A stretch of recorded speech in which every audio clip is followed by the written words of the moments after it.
तो भाई साहब टेस्ट हो गया और फिर अब उसके बाद वनडे की भी काफी बातें हो गई क्योंकि भैया चैंपियंस ट्रॉफी हर जगह चैंपियंस ट्रॉफी की बातें चल रही हैं।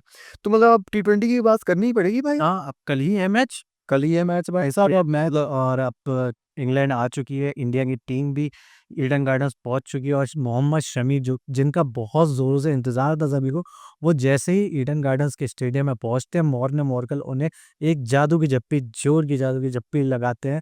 तो देखना होगा कि किस तरीके से कमबैक होता है मोहम्मद मैं खुद शमी। स्पेसिफिकली मोहम्मद शमी को यार जादुई छक्के देना चाहूंगा। We were waiting for so long क्योंकि यार जसप्रीत बुमराह ने जिस तरीके से टेस्ट मैचेस में अभी तक टीम को लेकर के हम लोगों को गए हैं, उनको जरूरत थी कि उनके साथ कोई रहे। एक सपोर्ट सिस्टम की उन्हें एग्जैक्ट बहुत ज्यादा जरूरत बहुत थी। ज्यादा जरूरत थी। और शमी के आने के बाद से टीम का काफी मनोबल बढ़ा होगा। लेकिन चलते हैं, शुरुआत करते हैं, पहले बात करते हैं कि टीम के अभी हालात क्या चल रहे हैं। तो देखो बात यह है कि टेस्ट मैच में तो हम लोगों के साथ कुछ ज्यादा सही हुआ नहीं। उससे पहले हम उस फेज को मिलना भी चाहे। ना भी चाहेंगे। और उससे पहले वाले फेज को थोड़ा सा याद करने की कोशिश करते हैं यार। साउथ अफ्रीका के साथ T20 इंटरनेशनल कितना शानदार गया था इंडिया का। तिलक वर्मा ने बैक टू बैक 2 सेंचुरीज मारी थी। संजू सैमसन को मत भूलो भाई, उन्होंने सैमसंग ने भी बैक टू बैक सेंचुरीज मारी थी, उससे पहले वाली सीरीज में 1 सेंचुरी, और फिर साउथ अफ्रीका के साथ खेलते हुए पहले T20 आई में सीरीज। बिल्कुल। और जब तिलक वर्मा को स्काई ने अपनी पोजीशन दी थी 3 नंबर की, उन्होंने उसे प्रूव किया। तो अब T20 आई टीम तो इंडिया बहुत ही ज्यादा सेटल्ड और बहुत ही अच्छे फॉर्म में नजर आ रही है। बहुत ही बस अब जैसे टेस्ट और ओडीआई टीम को नजर लगी हुई है ना समय ने, बस वो नजर न लग जाए। बस वो नजर ना लग जाए। और वही मैं कहना चाहूंगा, even like in Sri Lanka Ravi Bishnoi was playing so well and Axar Patel को भी अभी नया मौका मिल रहा है एज अ वाइस कैप्टन। सो देखना बहुत ही ज्यादा दिलचस्प रहेगा क्योंकि भाई देखो टीम जो है ना हमारी, जो इंडिया की है ना यार, जब से देखना चालू कर रहे हैं हमारे पुराने स्टार्स, फिर हमारे नए स्टार्स बने, और अब जो है पूरी टीम चेंज हो चुकी है। There is no Virat, there is no Rohit, there is no Jadeja. So अब जो ट्रांजिशन चल रहा है, अब जो ट्रांजिशन है वो 2026 वर्ल्ड कप जो इंडिया में ही होने वाला, इंडिया नहीं जाने वाला उसके लिए काफी इंपॉर्टेंट रहेगा। उसकी ये सीरीज उसके लिए बहुत ही इम्पोर्टेंट तैयारी की तरह भी देखी जा सकती है। क्योंकि इंग्लैंड एक टॉप दर्जे की टीम है। और जिस हिसाब में बहुत ही शानदार शानदार इस मैच करने वाले और बहुत तेज खेलने वाले प्लेयर्स हैं। और बात ये भी है ना आशुतोष, कि इंग्लैंड के प्लेयर्स को इंडिया में खेलने का बहुत तजुर्बा है। आईपीएल खेल खेल के उन्हें काफ़ी एक्सपीरियंस है इंडिया के पिचेस में, किस तरीके से बैटिंग करनी है, किस तरीके से पिच बिहेव करती है, कौन से स्टेडियम में किस तरीके से खेलना है, एग्जैक्ट पूरा आइडिया है। और मतलब आप देखोगे भी आईपीएल की टीम्स में भी बहुत ही सारे स्टार प्लेयर्स इंग्लैंड के ही रहते हैं और बहुत अच्छा परफॉर्म करते हैं थ्रू आउट। तो प्लेयर्स से कर लेते हैं यार डिस्कस, अब टीम क्या हो सकती है। मतलब पहले तो अपन इंडिया ही बात करेंगे भाई साहब। भाई सब दिल इंडिया, दिल है दिलदार। हिंदुस्तानी। और भाई वजह से बात बात पे लाइक कर लो, सब्सक्राइब कर लो और शेयर भी कर लो यार वीडियो। अपनी प्लेइंग 11 भी हमें कमेंट में ज़रूर बताओ। बिल्कुल बिल्कुल। और हम अपनी प्लेइंग 11 में बता ही देते हैं कि मेरे हिसाब से संजू सैमसन और ओपनिंग में अभिषेक शर्मा को तो डिस्टर्ब नहीं करना चाहिए। ये हिसाब से भी नहीं करना चाहिए बहुत। और संजू सैमसन जो शानदार फॉर्म में नजर आ रहे हैं, तो उन्हें अगर आप हटाएंगे ओपनिंग पोजीशन से तो बहुत ही बुरा होगा वो मेरे को। तो संजू सैमसन और अभिषेक शर्मा को तो कोई नहीं हिलाने वाला। संजू सैमसन को वैसे ही बड़ी मुश्किल से वो जो जिस अपने लय में आए हैं वो मैं नहीं चाहूंगा कि हिले। हाँ, तो हाँ। संजू सैमसन को तो कोई छुएगा भी नहीं दूर से भी। साथ ही साथ मैं ये भी नहीं चाहूंगा कि ना छुए कोई तिलक वर्मा को, उनकी पोजीशन भी बढ़िया है यार। क्योंकि बैक टू बैक सेंचुरी मारी है साउथ अफ्रीका में, और जो इजी टास्क स्काई की पोजीशन पे आ करके जो मैचों को मतलब जो बदला है, that is very commendable. I mean you are coming at Sky's position and you are changing the match. उसके बाद स्काई नंबर 4 पर वो उनको तो नहीं हटा सकता। वो है, वो अपने 360 है। 360 प्लेयर इंडिया के एबी डिविलियर्स है हमारे। हमारे एबी डिविलियर्स है। उसके अलावा आप उसके बाद हमारे आते हैं हाँ अभी हार्दिक पांड्या सॉरी, हाँ, हार्दिक पांड्या के बाद रिंकू सिंह औसम फिनिशर। मतलब हार्दिक पांड्या को कोई कैसे हार सकता है। पांड्या से मैं यहाँ पे एक छोटा सा सवाल पूछना चाहूंगा कि क्यों हार्दिक पांड्या को वाइस कैप्टनसी से हटाया गया और क्यों अभी जो है अक्षय को ट्राई किया जा रहा है, जबकि हार्दिक जो है वर्ल्ड कप में वाइस कैप्टन थे, ऐसा क्यों? हार्दिक के साथ पता नहीं क्या ही हो रहा है, उनके नक्षत्र खराब है, उनके राहु केतु में कौन सा दोष आ गया है, ऐसे नताशा बता रहा है, वो पता नहीं कौन से रोग में है। पहले वो ओडीआई के वाइस कैप्टन होते हैं, उन्हें हटा दिया जाता है। उन प्लानिंग चल रही होती है कि वो T20 के कैप्टन बनेंगे, उन्हें उससे भी हटा दिया जाता है। पर्सनल उसके लाइफ बाद में तो उनकी काफी T20 वर्ल्ड कप में वो एज अ वाइस कैप्टन जाते हैं, बट उसके बाद उन्हें वहां से भी हटा दिया जाता है और डायरेक्ट स्काई को कैप्टन बना दिया जाता है। और अब जब टीम अनाउंस हुई तो उसमें भी ये वाइस कैप्टन अक्षर पटेल को बना दिया जाता है और हार्दिक पांड्या को इग्नोर किया दिया जाता है। इवन वनडे टीम में ट्रू। एंड इवन लेकिन वनडे टीम में भी वाइस कैप्टन शुभमन गिल को बनाया जाता है, हार्दिक पांड्या को इग्नोर कर दिया जाता है। अब अंदर की क्या खबर है, क्या हो रहा है टीम में, उसके बारे में तो हम नहीं कह सकते, बट ये हार्दिक पांड्या के साथ काफ़ी बुरा हो रहा है, ये तो हम कहेंगे। और लेकिन इस साथ यार लेकिन मैं ये बोलना चाहूँगा, एक मैं तुम्हारी बात काट रहा हूँ, बट एक छोटी-सी बात है कि हार्दिक पांड्या हमेशा अपना जवाब उन्होंने कभी गेम से दिया है, कभी भी सोशल मीडिया पे आके किसी को बुरा-भला नहीं बोला, कभी कोई स्टोरी नहीं लगाई है, कभी कोई वैसा नहीं किया। उन्हें मुंबई के स्टेडियम में जब आईपीएल हो रहा था, पूरा सबने चिल्ला-चिल्ला के रेंट किया, सबने उन्हें बुरा-भला बोला। पूरा मुंबई चा राजा उन्हें सबने ट्रोल किया।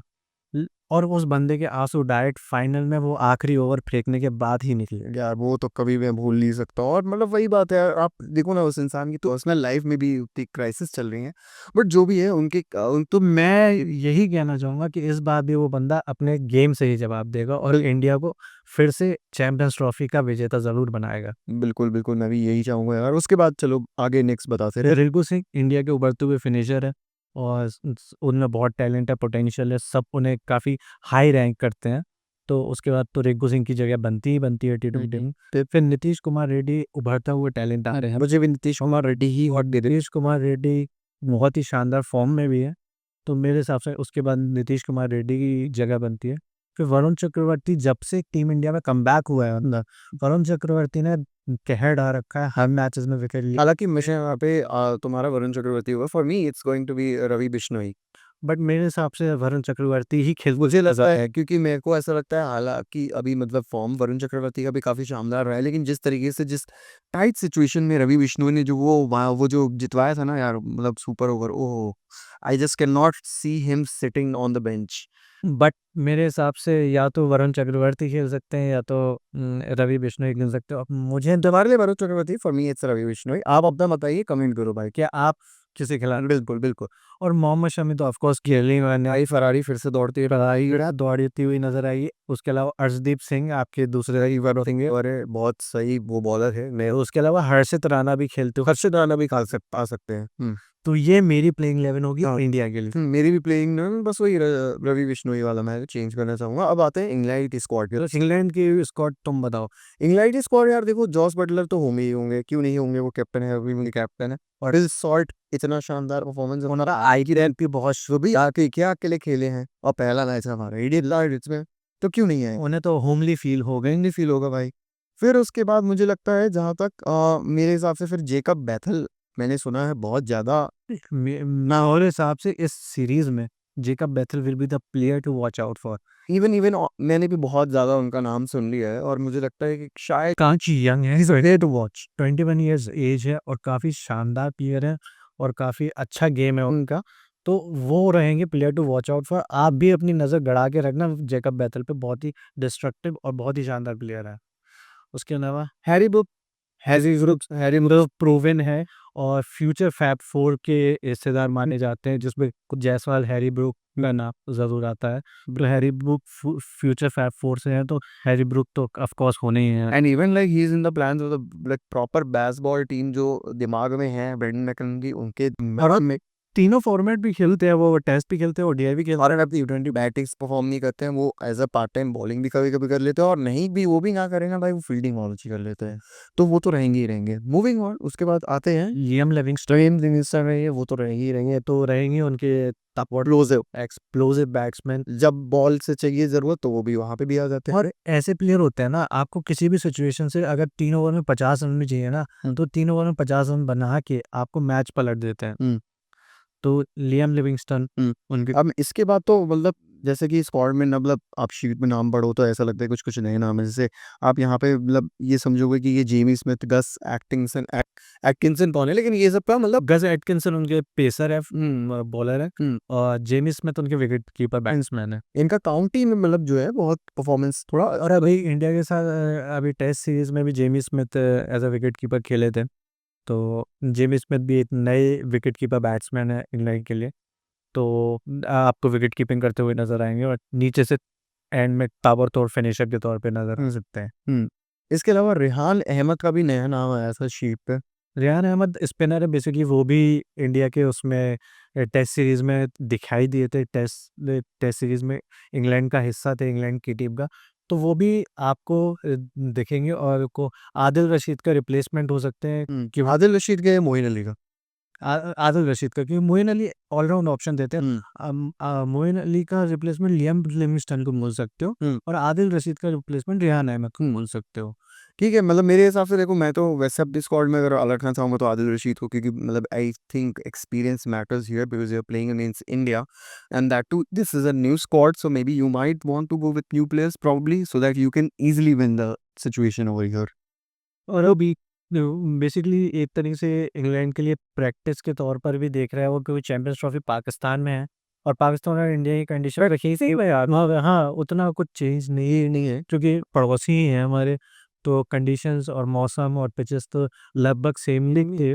तो एक तरीके से वो प्रिपेयर करने के लिए की तरह से ये दौरा इंग्लैंड ने इंडिया का किया है, जिस तरीके से ऑस्ट्रेलिया श्रीलंका जा रही है, क्योंकि वहाँ पे भी सेम से हाँ क्योंकि सब पॉइंट से पॉइंट ही चाहिए।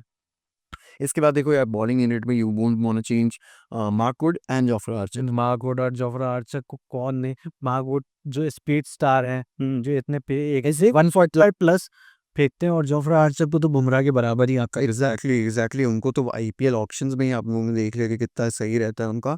और देखो भाई, जो भी हो भाई, हेड टू हेड काउंट भी अगर आप इंडिया और इंग्लैंड का देख रहे हो तो लगभग बराबर सा ही है। 13 मैच इंडिया ने जीते हैं इंग्लैंड के अगेंस्ट, तो वहीं इंग्लैंड ने भी 11 मैच जीते हैं, तो बहुत ही तगड़ा, बहुत ही सना बराबर। ओके, दोनों टीमें टी20 फॉर्मेट में बहुत ही शानदार खेलती हैं और दोनों की टीमें बहुत स्ट्रांग है। किसी भी मोमेंट पर कोई भी प्लेयर किसी भी टीम से मैन पलट सकता है। तो दोनों टीम काफ़ी बैलेंस्ड है, काफ़ी कम्पिटिटिव सीरीज़ होने वाली है। ऐसा नहीं है कि किसी के लिए भी बहुत ईज़ी पीस ऑफ केक होगा कि आराम से ये सीरीज़ जीत जाएँगे। वो उतनी आसान ये सीरीज़ होने वाली नहीं है, बिल्कुल भी नहीं होने वाली है, लेकिन जो भी हो पहला मैच तो सब बता देगा। और जैसे कि हम लोगों ने देखा है कि यार देखो, सिचुएशन जब खराब होती है तभी आती हैं बातें निकल करके। अभी टेस्ट मैच में भी जो ये इतनी जो न्यूज़ रूम से मतलब आ रही थी लोगों की कि भाई ड्रेसिंग रूम से ये हो गया लीक, वो हो गया लीक। T20 में जब सिचुएशन अच्छी चल रही थी तो सब अच्छा हो गया था। And same that same statement अक्षर पटेल ने भी दिया है। हाँ, हमें शुरुआती मैच बहुत इम्पोर्टेंट है, क्योंकि अगर शुरुआत में आप सीरीज़ के मैचेस जीत जाते हो, तो वो मोमेंटम आपको मिल जाता है। और वो ये सही बात है, जब आप हारते हो तो टीम में रिफ्ट आते हैं और खबर लीक होती हैं, खबरें तभी आती हैं ऐसी कि आप जब आप हार रहे हो तो। जब आपकी टीम जीत रही होती है तब ड्रेसिंग रूम भी अच्छा होता है, टीम का माहौल भी अच्छा होता है और टीम में सब कुछ एटमॉस्फेयर भी सब बढ़िया होता है। ये सब चीज़ें तभी बाहर आती हैं जब आप हार रहे होते हो। बिल्कुल, बिल्कुल। तो और मेरे को लगता है इंडिया मेरे हिसाब से तो यहाँ पर जो कि जिस हिसाब की पिच लग रही है, क्योंकि ईडन गार्डन्स की पिच है, बैटिंग ले जाना चाहिए। ईडन गार्डन्स तो हमेशा से बैटिंग फ्रेंडली ही रही है और इंडिया का ट्रेंड जो देखा है साउथ अफ्रीका सीरीज में भी, तो अगर इंडिया टॉस जीतती है तो इंडिया बैटिंग ही चूज करेगी, क्योंकि इंडिया की बैटिंग में काफी फायर पावर है और मेरे हिसाब से ये बहुत ही हाई स्कोरिंग मैच होने वाला है। I am just waiting for the day जब 300 रन का वो जो है ना, वो भी बाहर नहीं हो पा रहा, वो हो जाए बस। तो मे बी इस सीरीज में हो जाए, क्या पता। आपको क्या लगता है, सीरीज में 300 पार होगा? कमेगा करना है यार। और साथ ही साथ यार देखो, जाते-जाते यार देखो, वेदर में भी कोई ऐसा खलल सा नहीं लगा। ऐसा नहीं है, तो मैं इस वक्त साफ वेदर है और पूरे 40 ओवर का मैच होने वाला है और आपको अगर मौसम साफ है लेकिन छक्कों की बरसात जरूरी देखने को बिल्कुल हो रही। छक्कों की बहुत बैन और बरसात होने वाला है भाई। तो मिलते हैं मैच के बाद मिलते हैं। अभी के लिए चलो, सबसे टाटा, सायोनारा सिया सब्सक्राइब कर लो, लाइक कर लो और चलो बाय बाय।